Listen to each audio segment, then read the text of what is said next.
Back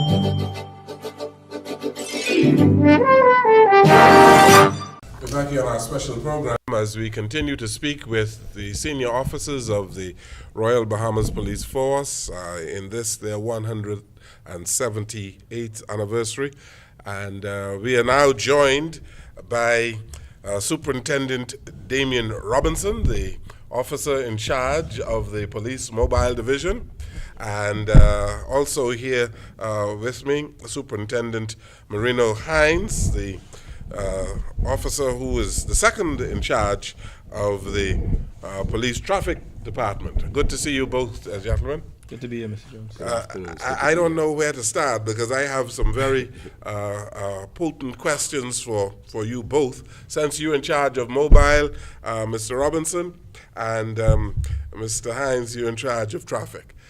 A lady telephoned me the other day to say that she was witnessing a horrible incident in her community in Yellow Elder. And she telephoned and they said that they didn't have a car to send to the area, Damien Robinson. Is that acceptable? That's a travesty, Mr. Jones. That is a travesty. It's unacceptable. Now, Mr. Jones, I can tell you, the mobile division that I had, I am the muscle cars that you see on the road all hours of the night patrolling with the beacon light. That is the mobile division. We have the divisional units. Now, if you call 919, Mr. Jones, the car that usually responds would be a mobile patrol unit. We'll be the officers with the heavy arms, and we directly hooked up to the police control room. Now, if you call a station, then you would probably get the response that you got, because control room is 919 emergency. Well, does it matter really? It doesn't. It shouldn't matter, Mr. Jones. But the thing is, the response time, the efficiency of a police organization is its response time. But should a member of the public be told that we don't have a car to come to this incident? No, that should never be told. That should never be said. I don't know why it was said, or even how it was said, but that should never be, Mr. Jones. If you call for the police, we are there to help. And if you call the police, you're witnessing something going on, the police response time should be just like that. Give me your remit as the officer in charge of mobile on an ongoing basis. What is your responsibility? Yes, Mr. Jones. Like I said, the mobile patrol unit is the unit that is always on the street. We patrol the entire New Providence. And from the segment earlier, Senior ACB Mr. Dane said that there are no-go zone. He's quite correct. The mobile unit, we go everywhere, and we are first responders. 9 out of 10 times, if you call 919, you get the first car that will be on that scene would be the mobile patrol division. We go in, we are properly trained, we are equipped with heavy arms, side arms, and we go in and we make sure that the scene is subdued, and that before, if it is a murder and armed robbery, we go to make sure that, hey, everything is in order. Time is the detective come in to further the investigation. So that is our purpose out there. We are always out there. Do you have sufficient units to cover, the island of New Providence effectively? Well, Mr. Jones, I can say to you on a daily basis, for instance, it's a morning shift, 8 to 4 shift. Right now, I have a total of about 14 mobile units out there. That is different from the station in the divisional areas, who might have another unit or two out there. So right now on the streets of New Providence, you could have anywhere from about 30 vehicles on patrol of New Providence, including the detectives unit, who are also there. And to your mind, that is sufficient? For instance, the Western Division of the Royal Bahamas Police Force, there are 62 people who are assigned to that particular division. And I'm told that they have two cars. Yes, that's what I'm saying to you, Mr. Jones. So- The Western so Division you- might have you two supplement- cars, yes. but the mobile, who we work directly from police headquarters, we deploy from police headquarters. When I do a deployment, an additional 2 or maybe 3 cars might be in the Western Union because it's such a large area. Yes. All right, so right now, and then like I said, you have the detective unit who are also there on patrol. You have the rapid response unit. So in that great big western area, you might have about 6 cars in that area. And you believe it is adequately covered? Mr. Jones, 6 vehicles, the response time, the efficiency, the response time. Officers shouldn't take no more than 2 to 3 minutes to get to any scene if you are already deployed in that area. Now, if you have to come from uptown to go west, definitely the response time will be much more. Okay. Yes, We have Superintendent Marino Hines here, who is the second officer in charge of traffic. Yes, sir. You have your hands full, don't you? We do. The new licensing policy of the road traffic department, has that made your work easier or made it more complicated? Because I am given to understand that your officers now can't tell which car is insured from which is not on our streets. Speak to that. Good afternoon, Mr. Jones, and it's such a wonderful pleasure to be here. Yes. And I thank you so much for having me. Yes. To answer your question, the government at the time took the position that they were going to try another licensing system. That is the legislative part of our great country. We at the Road Traffic Department, we are responsible for awareness, education, and enforcement. While no system is perfect, this one has its challenges. However, there are no challenges that we are not able to overcome based on our intelligence and all of the other underlying logistical work that we do so that we can accomplish our work. Okay. And you have how many officers in the traffic department? Well, I would not say exactly how many officers we have, but we have sufficient officers to cover New Providence and the wider Bahamas. And when you say, so as officer in charge, second in command of traffic, you are responsible for traffic in all of the islands? No. Just New Providence? Well, because we are pelagic, we're an archipelago of islands, we deal primarily with New Providence. However, Grand Bahama is the second city, and all of their traffic matters they handle. Likewise, Abaco and Eleuthera. However, we assist and we support our more southern brother and sister islands. So, for instance, if there is a fatality or a very serious accident, we lend assistance to the southern islands. What would be the major challenge that your department faces now? I would say persons driving without due care and attention or reasonable consideration for other road users. That would be the number one malady that we are faced with right now. And people using cell phones and texting while they're driving, eh? Yes, that's a part of the distraction, sir. What are you doing about that? Well, like I said, we have a 3-prong attack. The first is awareness.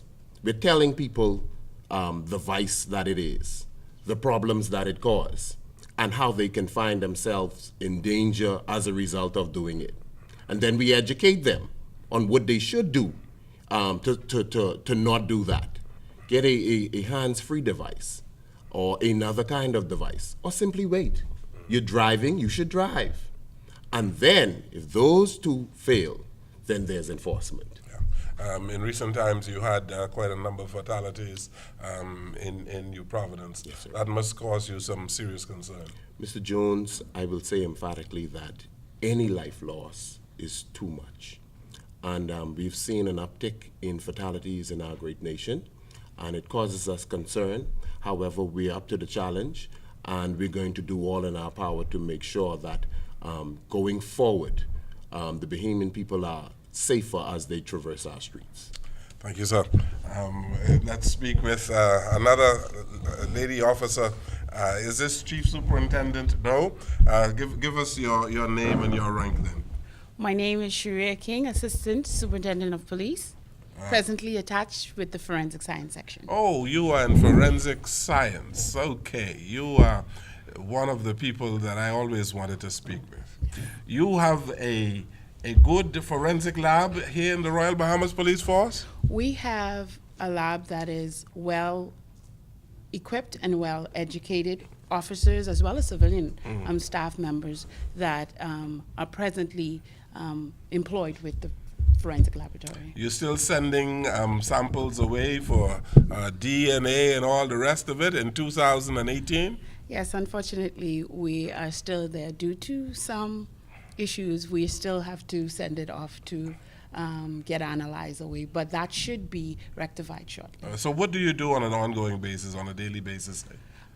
For me personally, Yes. I'm in charge of the biology unit, so we are responsible for analyzing all bodily fluids, that is blood, semen, saliva, fecal matter, urine, any biological fluids, to identify those bodily fluids in various crime scene evidence that is submitted to the laboratory. So you're almost there. Yes, you're we're almost there. You're almost there to do hair samples and all of that, Yes, right? we're almost there to do it. It's not that we don't have the education or the expertise or the equipment to do so. It's just that you have to work out a little bit more logistics. You came up through the ranks, or you came in as someone who's fresh Nope. out of college? I actually came from the cadet corps. Is that right? Yes. From the cadet and corps. moving right up to the ranks. Yes, sir. Very good. And how many people are in your department? Our department is housed with approximately 35 persons. That includes civilian staff members, that's civilian secretarial work, as well as civilian analytical work, and police officers. And you operate from headquarters? We do operate from headquarters. You enjoy your work? Yes, I do, every day. And you would encourage young I women would to... encourage young women. Well, I encourage all young persons, Yes. but more specifically, yes, young women, Yeah. to be a part of this prestigious area of the police force. We have a mammoth task to do, and I think we meet the challenges with every single area of forensics. That's not only biology, but chemistry, firearms, as well as our toxicology unit. Thank you so very much. I'm going to encourage as many senior officers to join this broadcast as we possibly can. So, your name, sir? My name is Sergeant Dale Strong, Central Detective Unit. Sergeant Dale Strong. Yes, sir. You are with DU? No, sir, Central Detective Unit, CDU. CDU? Yes, CDU. we have a section there we call a Digital Forensic and Investigative Unit. Our responsibilities, we do the forensics on cell phone, computers. We also do collection and analysis of video evidence. We also responsible for the cybercrime investigations. Oh, you are in the big leagues. You are one of the officers. You are always monitoring social media, eh? Trying to find out some of these criminals who are operating in cyberspace. Yes, sir, that's part of our responsibilities. And to highlight a particular offense actually occurring on a daily basis is one that we refer to as, it's a phishing scheme, right? Where persons, they create these, creating fake pages, web pages from Facebook, Instagram, and it costs you nothing to create it online. But to give you a broader scope, you look at the internet, there we have some 4 billion persons online. Statistically, in the Bahamas itself, you have 300,000 persons online. And what persons do is that they create web pages of our ministers and other known persons. And on these web pages, they befriend members of the public who also have Facebook pages. On these Facebook pages, they would say to them, hey, are you aware of some money grant or some investment opportunity? And believe it or not, members of the public, because it's a minister, they trust the person. It's a well-known person, someone in society. And so they would go ahead and communicate with these persons on these Facebook page. They would then say to the victim, well, all you have to do is send us X amount of dollars through MoneyGram. And they go ahead and send them X amount of money through MoneyGram, but it's not unofficial government Facebook page, or even in someone emailed your email, Mr. Jones, and you're quite sure you have a lot of contacts in your email. If your email was ever compromised, the same person would send out to your contact saying, hey, I received some $60,000. Are you interested? Because they trust you, Mr. Jones, they're going to say yes, not knowing that your email has been hacked, right? And what we've seen is that our citizens, they would in fact go to the different agency, MoneyGram or Western Union, and send these monies off. Not until some persons have lost up to $7,000, $9,000. In one instance, a lady, she sent away some $30,000 because of such scams. And so that is one of the things we would like members of the public to be aware of. Are you able to find the hackers, for instance? Yes, we did an instance where persons received an email. We did a trace on the IP address information. Literally, even though they might create a fake page, you leave a trace online, where you're from, and we have traced a lot of these hackers who carry these acts, like countries like Nigeria or in China or some other foreign countries. We do in fact trace these IP address information. We can. Interesting. We have seen many cases before the courts, but we haven't seen too many dealing with cyberspace crimes before our courts. Have we? Actually, no, not as many. Again, there's another offense, what we call, we don't have a cybercrime law to deal with it, but the last one we put before the court was in what we refer to as intentional libel. It's criminal intentional libel. Yes. The male, he apparently had broke up with his girlfriend and decided to send a nude photograph all over the internet. Well, he went to court and he was found guilty. That's a matter we investigated. Okay. Another matter we have on offenses that is taking place even now is what we call child pornography. We have before a court now, we have matters before the court involving child pornography that our section dealt with, where persons either possess these images of kids, anyone under the age of 18 is considered child pornography. You're in possession of it or you're distributing it. All of that is an offense. And we actually charge persons with those matters before the court even now. So you have a number of IT specialists in your department? Yes, sir. We have persons that does that work and trace these individuals. And not only that, because we have a forensic lab, let's say we arrest you, we have your cell phone, your computer, we are able to, because of our forensic equipment, extract all the information needed, the video information, the metadata on those video information.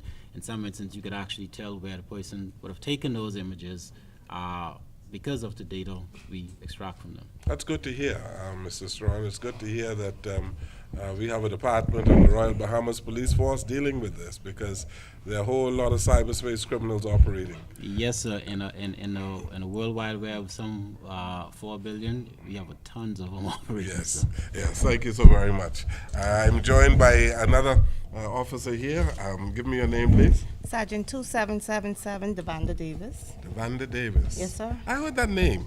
Which department do you work in? I work at the fire services. Oh, you work in fire. You are one of the officers, even though you are female, you are a driver, aren't you? Yes, I am. Driving these huge engines up and down the streets of New Providence. Yes, that must give you an adrenaline rush from time to time, eh? Yes, it does. Mm. It's a good feeling. It's a good feeling. Yes, it does. Tell me, from time to time, don't you have difficulties with members of the public not moving out of the way? Yes, we do. On many instances where persons have their musics turned loud, their windows screwed up tight, we're using our foghorns to alert them that we're coming along with the sirens, and it's typical that they don't hear. So sometimes it gets you irate because you know you're trying to reach to a particular destination where you don't know what you're going to meet. Mm-hmm. In these times of equal opportunities, and as people are calling for gender equality, I'm sure you would have people ask you, well, why did you choose to drive a fire truck? You're a female. Well, when I first joined the fire department about 15 years or so ago, I came in fighting fire, and eventually I became a driver.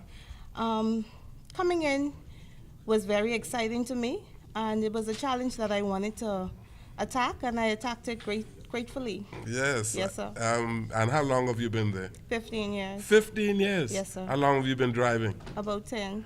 10 years? Yes, sir.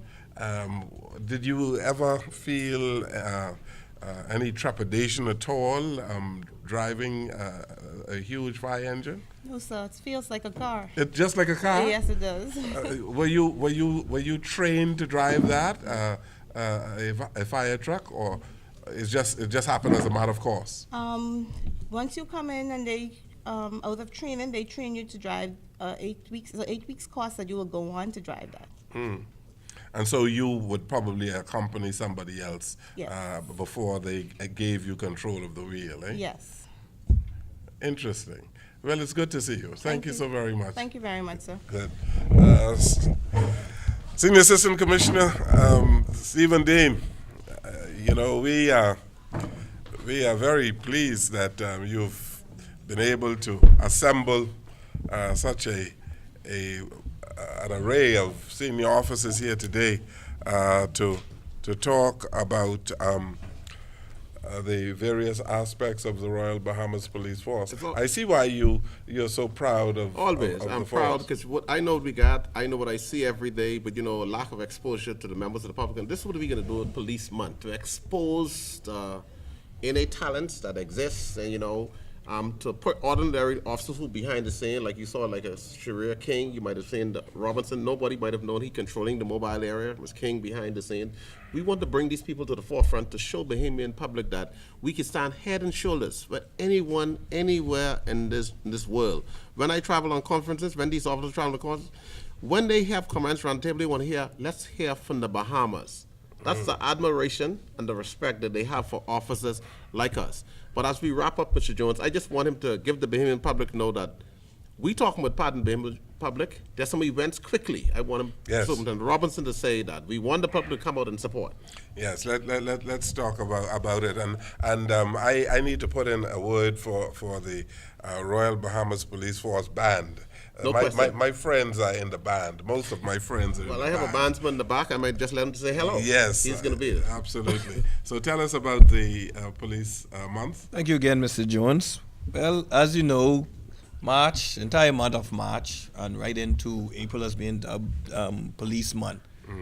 And we have a number of festivities, including sporting events. The first of that you've heard tomorrow at 6 a.m. right here, leaving the police headquarters, is going to be a fun run walk and health fair.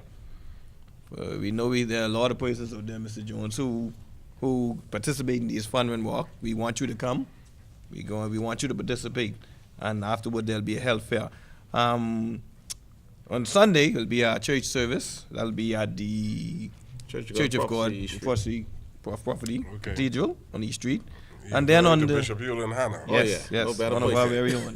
Yes, and then on the 10th of March, the following Saturday, the annual softball tournament, which is going to be named in honor of Bonita Colbert. As you know, she is our very first female assistant commissioner of police and a well-known athlete, which softball was her thing.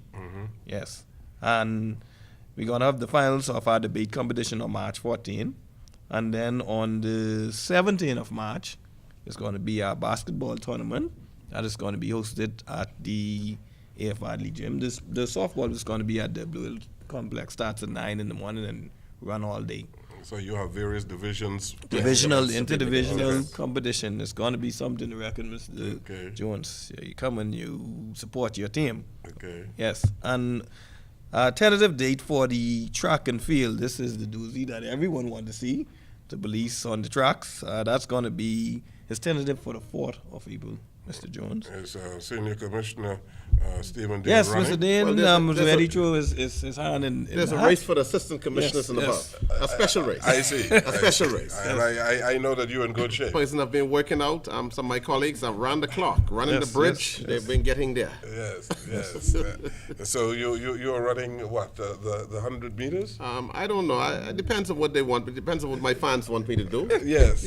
So sometimes I don't just go in any race. I know you are quite an athlete. To get me out there, it got to be a big race. Yes, I understand. Yes, sir. And you've been training yourself.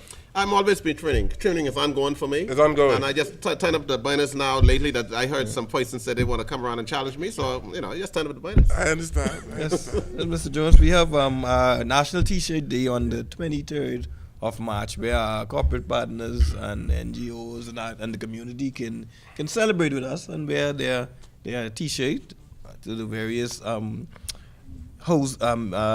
financial hosts, insurance companies, and Okay. even you, Mr. Jones, on a Friday. Yeah, all you Jones can have Communication wear a shirt on that day. support the police. Yeah. Shirt. And the variety concert is on the 25th.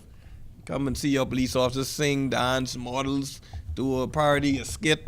It's going to be there, Mr. Jones. And the grand finale, the police gala ball, April 7th.